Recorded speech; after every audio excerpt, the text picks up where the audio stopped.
13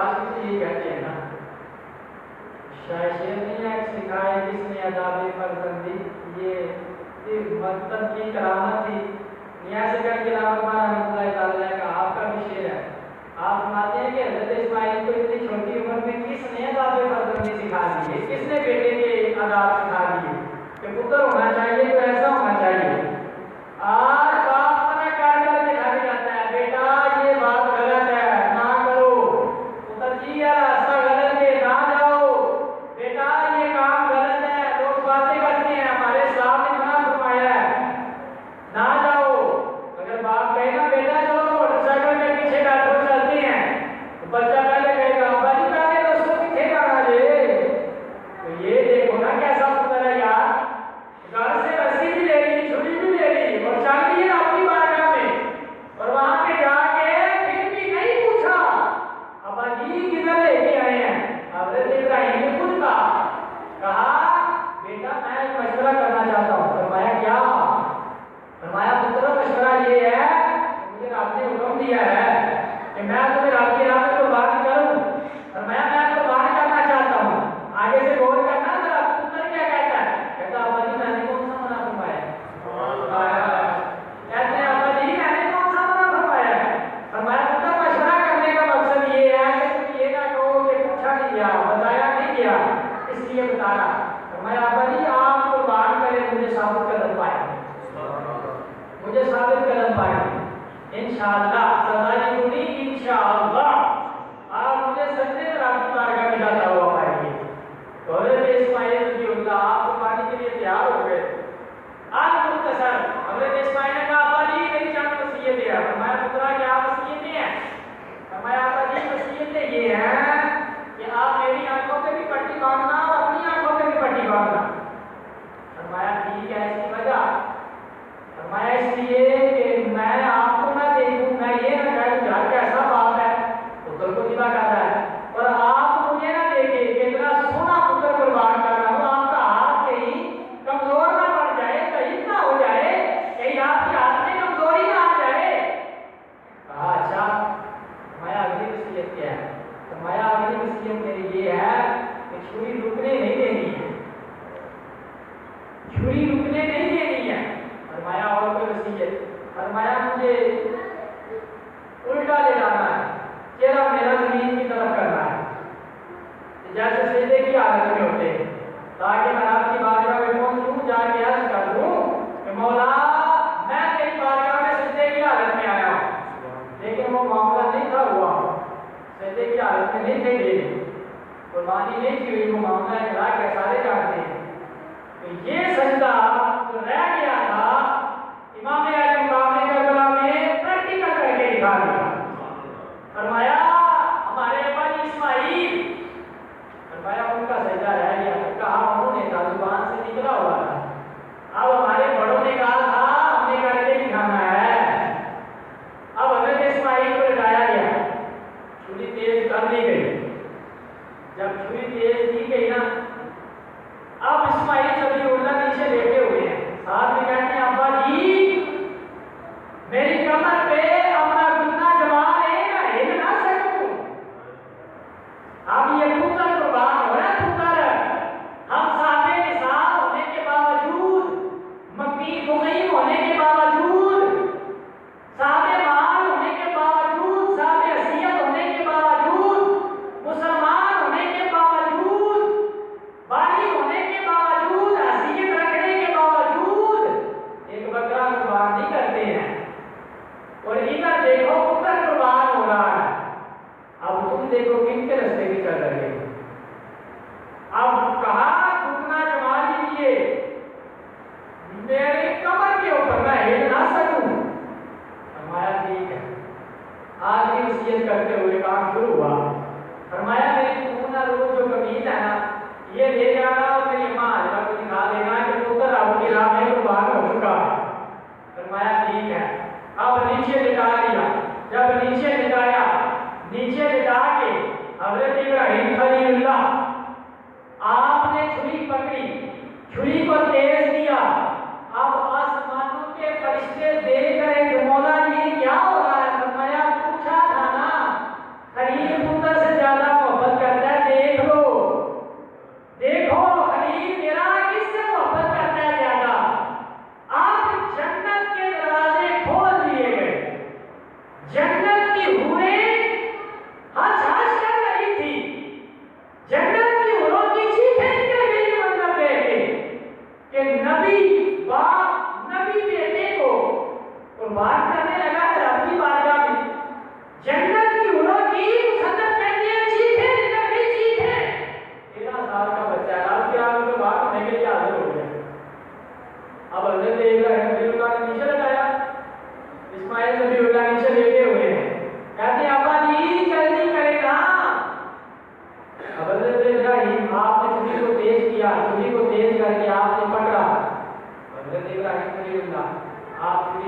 چلا رہے ہیں، چھری چلا رہے ہیں تو حضرت جبریل کو آپ نے حکم فرمایا جبریل میرے یار کی گردن کے آگے جا کے تانبے کی تار کر دو، چھری چلے نا، چھری چلے نا، اوپر ہی رگڑتی رہے۔ حضرت جبریل جلدی سے آئے، تانبے کی تار کر دے، جبریل کر دے یا اللہ کا دے، خودی کا ہے، قربانی کرو، آپ خودی کہتے ہو بچا لو، یہ کیسا معاملہ ہے؟ فرمایا اتنی یار تمہارا تعالیٰ ہوں، جو میں جانتا ہوں وہ تم نہیں جانتے، جو مجھے پتا ہے وہ تمہیں نہیں پتا ہے۔ اب حضرت ابراہیم اوپر، حضرت اسماعیل نیچے، ایک مرتبہ چھری چلائی، 2 مرتبہ، 3 مرتبہ، 4 مرتبہ، 5 مرتبہ، حتیٰ کہ 70 مرتبہ چھری چلائی گئی، لیکن چھری نہیں چلتی۔ ابراہیم خلیل اللہ نے جلال میں آ کے چھری پتھر میں ماری، پتھر 2 ٹکڑے ہو گیا۔ ابراہیم خلیل اللہ کہتے ہیں بے حیا بے شرم چھری، تجھے کیا شرم نہیں آتی ہے؟ میں چلاتا ہوں چلتی نہیں ہے، پتھر کے 2 ٹکڑے کر رہی ہے۔ فرمایا کہ ہمیں آپ یہ کہتے ہیں، نہ تو ہمیں کچھ اور کہتا ہے۔ فرمایا کیا بات ہے؟ فرمایا آپ خلیل یقونی الجلیل ینہانی، فرمایا خلیل کہتا ہے چل، رب کہتا ہے نہ چل، خلیل کہتا ہے کاٹ دے، رب کہتا ہے کاٹنا نہیں، نہیں تو آپ 6 جہنم میں ڈال دوں گا۔ فرمایا میں نے تو رب کی بات دی، آپ 70 مرتبہ کہہ رہے ہیں چل چل چل، لیکن رب نے 70 مرتبہ خبردار میرا یار ہے۔ جب رب سے یاری لگ جائے تو اللہ حفاظت بھی فرماتا ہے نا، لا الہ الا اللہ لا خوف علیہم ولا هم يحزنون الذین آمنوا وكانوا يتقون، نہ تو کوئی خوف رہتا ہے، نہ کوئی غم رہتا ہے، نہ دنیا میں رہتا ہے، نہ کوئی خوش رہتا ہے، دنیا میں بھی بشارت ہے، آخرت میں بھی بشارت ہے، کسے؟ اولیاء اللہ، جو اللہ کا یار بن جاتا ہے۔ اب یہ تھا یار، میں خبردار یہ میرا یار ہے، چلنا نہیں ہے۔ اب حضرت ابراہیم خلیل اللہ کاٹ رہے ہیں، دوبارہ کوشش کی گئی، جب دوبارہ کوشش کی گئی تو حضرت ابراہیم خلیل اللہ آپ کاٹنے لگے، اب چھری ہاتھ میں ہے، گردن کی طرف جانی ہے، کتنا وقت لگے؟ یہ ہے اور یہ ہے، بڑی مار ہوگی، عید پہ دیکھ لینا، بکرا چھتا صبح کرنا ہو، صبح نانا اس وقت ہوا، اور پھر بھی بیٹا بھی ہو تو خود کہہ رہا ہو باجی یہ پٹی باندھ نہیں، ایسے لگا نہیں، میری کمر پہ اپنا گھٹنا جما نہیں، کہنا ہل نہ سکوں، بیٹا بھی ہو اور خود راضی بھی ہو کہ میں قربان ہونے کے لیے تیار ہوں، زیادہ سے زیادہ 5 منٹ لگتی ہے بکرے کو ڈال کے تقریر کرتے ہیں۔ اب حضرت ابراہیم خلیل اللہ نے چھری پکڑنی ہے، چھری پکڑ کے گردن کی طرف لے کے آنے، اب چھری پکڑی گردن کی طرف لے کے آنے لگے ہیں، جبریل علیہ السلام سدرۃ المنتہا پہ بیٹھے ہوئے ہیں۔ فرمایا جبریل حکم و رب جلیل، فرمایا جلدی کرو، چھری چلنے سے پہلے جو حضرت آدم کے پتر حابیل نے مجھے راضی کرنے کے لیے میری بارگاہ میں جانور پیش کیا تھا، 4000 سال ہو گئے ہیں، جنت میں پل رہا ہے، کھا رہا ہے، جنت کی موجیں لوٹ رہا ہے، جنت سے لے کے جاؤ، اسماعیل کو ہٹا دو، دنگا وہاں لٹا دو، دنگا وہاں لٹایا گیا، اسماعیل کو ہٹا دیا گیا، اب چھری چل رہی ہے، اللہ اکبر، چھری چل رہی ہے، تکبیرات ہو رہی ہے، چھری چلتے چلتے خلیل کے ہاتھ کو گرم گرم خون لگا، کہتے ہیں مجھے لگتا ہے قربانی ہو گئی ہے، جیسے ہی آپ کو محسوس ہوا آپ نے آنکھوں سے پٹی اتاری، آنکھوں سے پٹی اتار کے آپ نے دیکھا سامنے حضرت اسماعیل ذبیح اللہ کھڑے تھے، جب دیکھا کہ آپ پترا یہ کیا ہوا؟ فرمایا بڑی قربانی ہو گئی، فرمایا پترا تم یہاں تھے، کہاں کیسے چلے گئے؟ فرمایا ان اللہ علی کل شیء قدیر، رب ہر چیز کا چاہنے والا ہے، اللہ ہر چیز پہ قادر ہے، لیکن عیب والی، نقص والی، گناہ والی نہیں، یہ بات ذہن میں رکھیے گا۔ کچھ بندے کہتے ہیں اللہ علی کل شیء قدیر، 1.5 سال پہلے میرے پاس یہاں پہ آیا ایک رکا، اس پہ لکھا ہوا تھا ان اللہ علی کل شیء قدیر، اگر اللہ ہر چیز پہ قادر ہے تو اللہ نعوذ باللہ بولنے میں بھی قادر ہے، قادر کا معنی تو یہی بنتا ہے۔ اس واسطے امام محمد رضا نے فرمایا اللہ ہر چیز کا چاہنے والا ہے، قادر کا ترجمہ بھی ہوا قرآن والوں نے کیا، لیکن جو بریلی والے بابے نے ہمیں بتایا وہ یہ ہے کہ اللہ ہر چیز کا چاہنے والا ہے، اور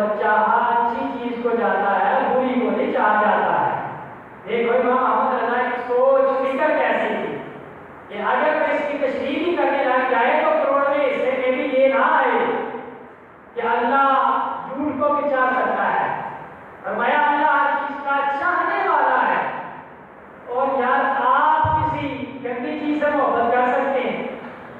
آپ کسی گندی چیز سے پیار کر سکتے ہیں، چاہ سکتے ہیں؟ نہیں۔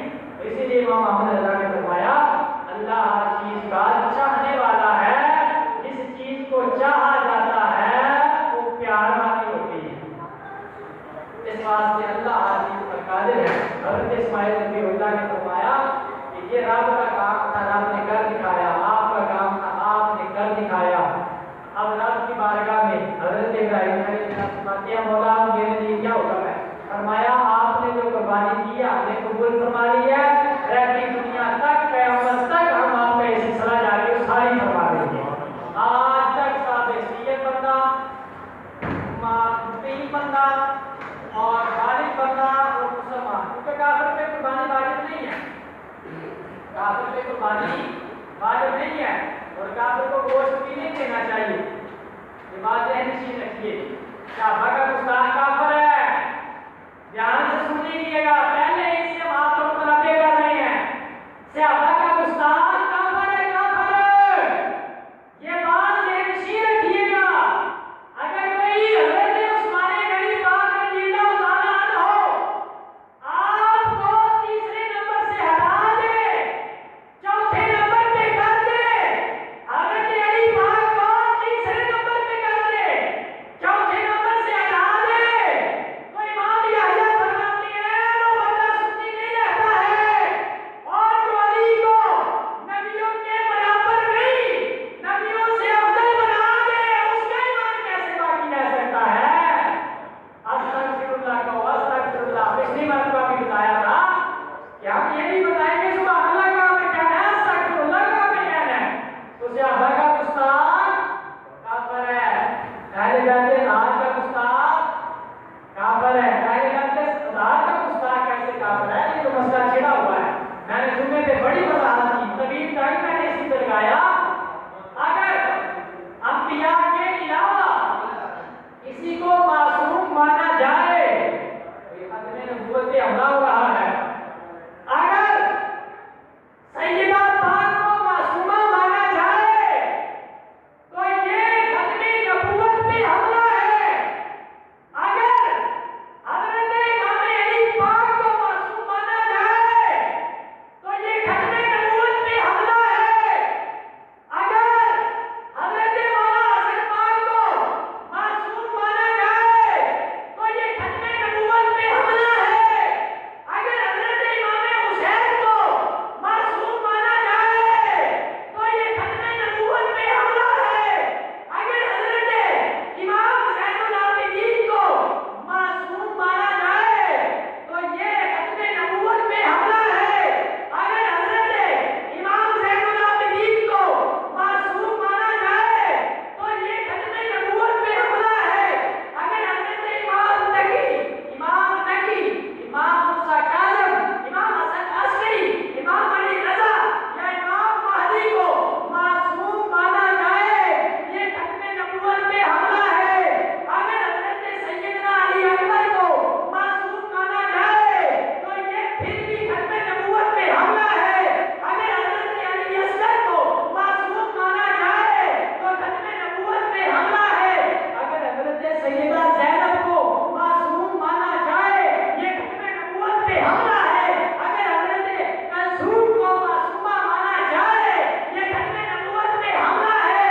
ختم نبوت کا ڈنڈا تب ہی بلند رہتا ہے کہ جب ہم اس بات کو پیش نظر رکھیں اللہ کے نبیوں کے علاوہ، رسولوں کے علاوہ اور اللہ کے فرشتوں کے علاوہ کوئی بھی معصوم نہیں ہے۔ ہاں محفوظ ہے، محفوظ ہے، معصوم نہیں ہے۔ یہ عقیدہ اپنے ذہنوں میں فٹ کر دیں۔ وساط میں جہاں ہمارے کوئی عالم تھی، مفتی صاحب، صوفی صاحب یا جو بھی دعا مانگ رہا ہو نا، ادب کے دائرے میں رہتے ہیں۔ ہم بے ادب بھی نہیں کسی کو سکھاتے کرتے، بے ادبی بھی نہیں سکھاتے، ادب کے دائرے میں رہتے ہوئے آپ بس کر دیں اللہ کی طرح حضرت صاحب ابلا مفتی صاحب ابلا مفتی صاحب آپ نے دعا مانگی ہے، دعا میں آپ نے کہا ہے یا اللہ جو کچھ پڑھا پڑا ہے نعت پڑھے گی، تلاوت پڑھے گی، یا اللہ جو کچھ کیا گیا یہ سارا کا سارا تحفہ پڑھ تن پاک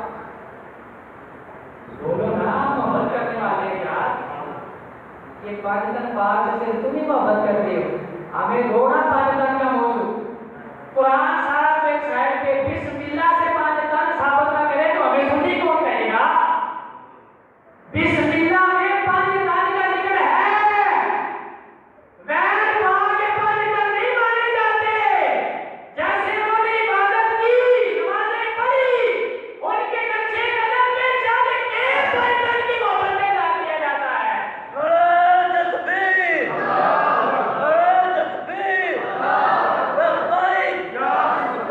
چرانیاں چھڑیاں تو ہم پاکستان کے محب ہیں، اور لعنت تیرے اس کام پہ، تیری اس حرکت پہ جو تم کہتے ہو یہ 1400 صدیوں میں کسی نے نہیں کیا، 1400 صدیوں میں کسی نے نہیں کیا۔